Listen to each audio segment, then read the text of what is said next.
Hey, and welcome to another First Impressions with me, Zara, and I hope you're ready for this one. We're going to be talking about Warhammer 40k Rogue Trader. A massive shout out to Owlcat Games for giving me the opportunity to check out this game.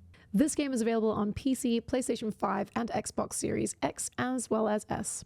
I am absolutely new to Warhammer 40k, and I understood though that this one wasn't going to give me the same experience. For one, this is the first CRPG of its kind for the Warhammer universe.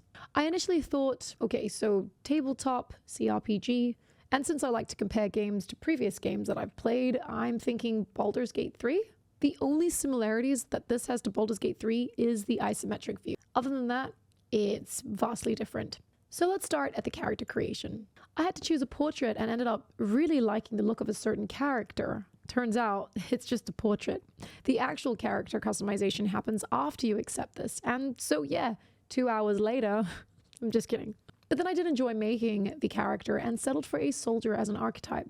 I thought I'd go for someone who could do ranged instead of melee, as I figured I'd probably recruit someone who is heavily in melee. And that did happen. As I'm terrible with numbers, this would be great for someone who loves digging into the numbers. One cool thing that I discovered is that you can recruit up to 10 companions, so they can come along with you as you get into combat, or even run around the world. Speaking of the combat, I will say that it was a bit tricky for me to get into at first. My character had a gun, and so shooting people was fun, but once I got my second companion who fought alongside me and was a warrior, I had so much more fun with close range melee instead. There is a lot more clicking to do in this game, so be prepared, and there's even more reading to do in this game. At the start of the game, there is some voice actors that read to you, but for the most part, I found that I was reading long dialogues to my chat. Yes, if you don't know this, I am streaming pretty much every day on Twitch as well as YouTube. I'm going to put the links somewhere up here, so hopefully you can join us sometime. But going back to the reading, it does help me get into the game when I do this, so it wasn't really a problem. But I can honestly see this as somewhat a burden for someone who just wants to get on with the game. One more thing I noticed about this game is that it wasn't open world.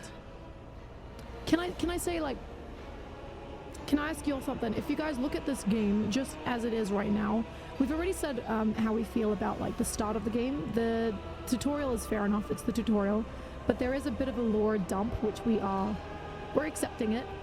There's a lot of reading there, and I think like if you're not really into that kind of stuff, then it might not suit you. But I would say like me, have a bit of patience, and you might just, I guess, like catch on to how things work. So we've been in maybe 3 or 4 combat now, and I'm only just starting to understand it. So it's taking some time for sure. Like you definitely have to be a bit patient. You can't control the combat though, as in like, this is very story driven. You go here and whereas Baldur's Gate is more open world. That's something that I've already like, okay, yeah. Oh, there's fumes. The navigator sector. What have we done?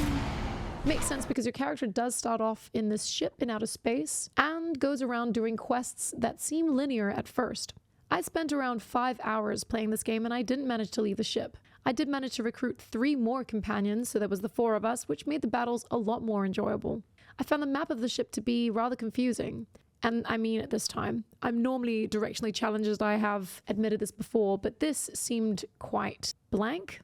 There wasn't any descriptions, there were no labels, so to be honest with you, I actually gave up trying to use the map. When I learned how to open the quest log though, I was beyond happy. Baby steps. It teaches you how to navigate and play the game, but you need to be prepared to read a lot to learn. I really enjoyed the epic music that was playing. Big up for me. Alright, and I've left the graphics for last. I thought that the art style was really cool and colorful. So I think that's it for now. First impressions of the game, lots of reading and learning. I do wish they had more cinematics in the game, and I do wish they had more voiceovers reading the dialogues for you. That could just be a personal take. How do you feel about this game? The first CRPG for Warhammer 40k, is it living up to your expectations? Are you considering getting this game? Let me know in the comments down below. And subscribe if you'd like to see more first impressions like this. I stream on YouTube as well as Twitch. Links in the description below if you want to join us. We would love to have you. Can't wait to hear your thoughts. Take care for now and happy gaming.